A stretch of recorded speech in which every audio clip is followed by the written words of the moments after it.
Hello and welcome to Tips and Tricks. I'm your mentor Ayush and today we are going to learn how to calculate square roots.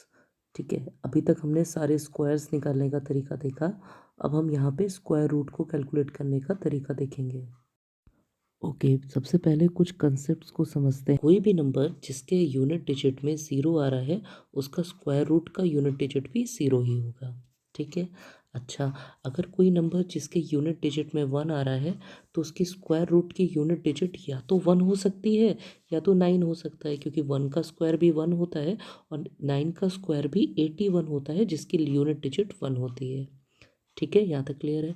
Okay, अगर कोई number की unit digit अगर four आ रही है तो उसका square root का unit digit या तो टू हो सकता है या तो एट हो सकता है, क्योंकि टू का स्क्वायर भी फोर होता है और एट का स्क्वायर 64 होता है जिसकी यूनिट डिजिट भी फोर होती है।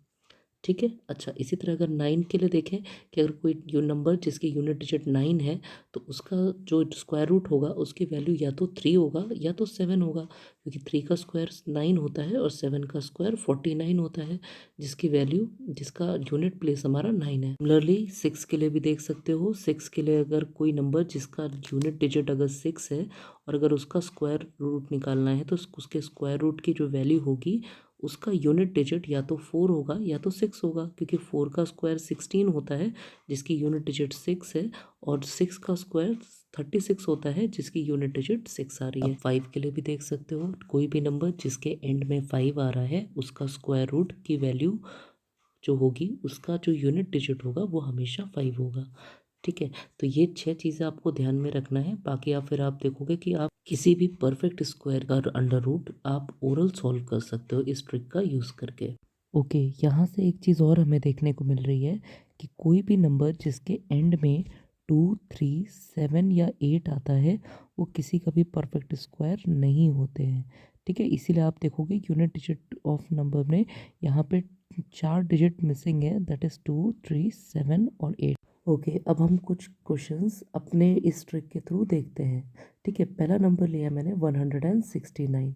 ठीक है। अच्छा, अभी हमने जैसे डिस्कस करा कोई नंबर जिसके लास्ट में नाइन एंड आ रहा है तो उसका जो स्क्वायर रूट होगा उसकी जो यूनिट प्लेसेस होंगी वो या तो थ्री हो सकती है या तो सेवन हो सकती है, क्योंकि थ्री का स्क्वायर भी नाइन होता है और सेवन का स्क्वायर 49 होता है जिसकी लास्ट डिजिट नाइन है। ओके, तो दोनों नंबर हमने लिख लिए। अब हमें क्या करना है, जो टेंस प्लेस है उसे कट कर देना है। ठीक है, क्योंकि टेंस प्लेस यहाँ पे वैलिड नहीं होती है। ठीक है, इसके बाद आपको जितने भी डिजिट दिख रहे हैं उस नंबर में उसको देखना है वो किसके स्क्वायर से या तो छोटे होंगे या तो बराबर होंगे।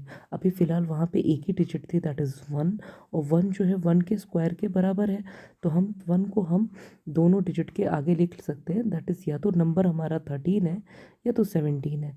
तो आपके पास एक मेथड ये बचता है कि या तो 13 का आप स्क्वायर कर लो और 17 का भी स्क्वायर कर लो और चेक कर लो किसका है। बट यहाँ पे हम ट्रिक के थ्रू देख रहे हैं तो हम इन दोनों के बीच में एक मिडल नंबर ले लेते हैं, दैट इज़ 15।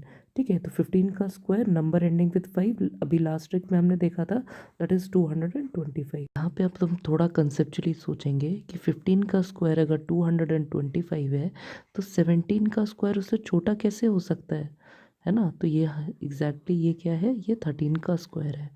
ठीक है, तो इस तरह से आप सोच सकते हो लॉजिकली, और जो है कुछ चीज़ों को याद करके आप जो है किसी भी चीज़ का स्क्वायर ओरल कैलकुलेट कर सकते हो इस ट्रिक के थ्रू। अब एक नए क्वेश्चन से इसको फिर से देखते हैं। सेकंड क्वेश्चन मेरा लिया है 225। ठीक है। अच्छा, यहाँ पे लास्ट में फाइव आ रहा है तो फाइव का तो फाइव ही होता है ना, तो यहाँ पे फाइव लिख लेते हैं। ठीक है। ओके, नेक्स्ट स्टेप क्या है हमारा, टेंस प्लेस को हमें छोड़ देना है, टू को हमने छोड़ दिया और जो नेक्स्ट प्लेस है दैट इज़ टू, इसको इस देखना है ये किसके स्क्वायर से छोटा या बराबर है। तो वन का स्क्वायर होता है वन और टू का स्क्वायर होता है फोर। फोर है वो टू से तो छोटा ही होगा, है ना, तो यहाँ पे वन लिखा जा सकता है, तो ये आंसर हो जाएगा आपका 15। तो एक और क्वेश्चन देखते हैं। Next question 784। ठीक है। अच्छा, अगर लास्ट में फोर आ रहा है तो इस जो स्क्वायर रूट होगा उसके जो यूनिट डिजिट्स होंगी वो या तो टू हो सकती है या तो एट हो सकती है, क्योंकि टू का स्क्वायर फोर होता है और एट का स्क्वायर 64 होता है जिसके लास्ट में फोर होता है। ठीक है, आपको 10th डिजिट को छोड़ देना है, 8 को हमने लीव कर दिया, 7 को देखना है। 7 है वो 2 और 3 के स्क्वायर के बीच में आ रहा है, तो छोटा वाला नंबर यहाँ पे लिख लेना है। तो 2 एक नंबर हो गया 22 और दूसरा हो जाएगा 28। इन दोनों में से कोई एक नंबर है, ये हमें पता चल गया। तो या तो हम 22 और 28 दोनों के स्क्वायर निकाल के चेक कर सकते हैं, नहीं तो बीच का मेथड यूज़ कर सकते हैं, दैट इज़ 25 का स्क्वायर विल बी 625। तो अच्छा, आप लोग यहाँ पे अब लॉजिकल सोच सकते हो कि अगर 25 का स्क्वायर 625 है, तो उससे छोटे वाले एक नंबर का स्क्वायर 784 तो हो ही नहीं सकता। तो ये आंसर क्या है इसका? 28। क्वेश्चन यहाँ पे एक बड़ा नंबर लेके देखते हैं, दैट इज़ 8836। ठीक है, ओके। लास्ट में 6 आ रहा है, तो 2 डिजिट हो सकती हैं, दैट इज़ 4 एंड 6। ठीक है, 4 का स्क्वायर 16 और 6 का स्क्वायर 36, तो ला दोनों में ही 6 आता है, तो 4 और 6 को लिख सकते हैं। ठीक है, नेक्स्ट स्टेप, हमें 3 को छोड़ देना है। 8 को देखेंगे, ये किसके स्क्वायर्स के बीच में आ रहा है?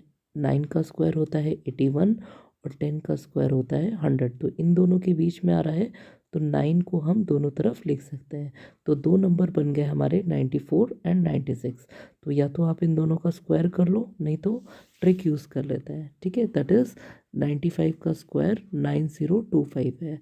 ठीक है, अब आप लॉजिकली सोच सकते हो कि 95 का स्क्वायर अगर 9025 है, तो 8836 जो कि उससे छोटा नंबर है, वो क्या 96 का स्क्वायर हो सकता है क्या? नहीं हो सकता ना, वो तो उससे छोटा ही होगा, तो दैट इज़ 94 का स्क्वायर है। ओके, अगर वीडियो पसंद आया हो तो लाइक और सब्सक्राइब करना, और जो है चैनल को सपोर्ट करना। Thanks for watching.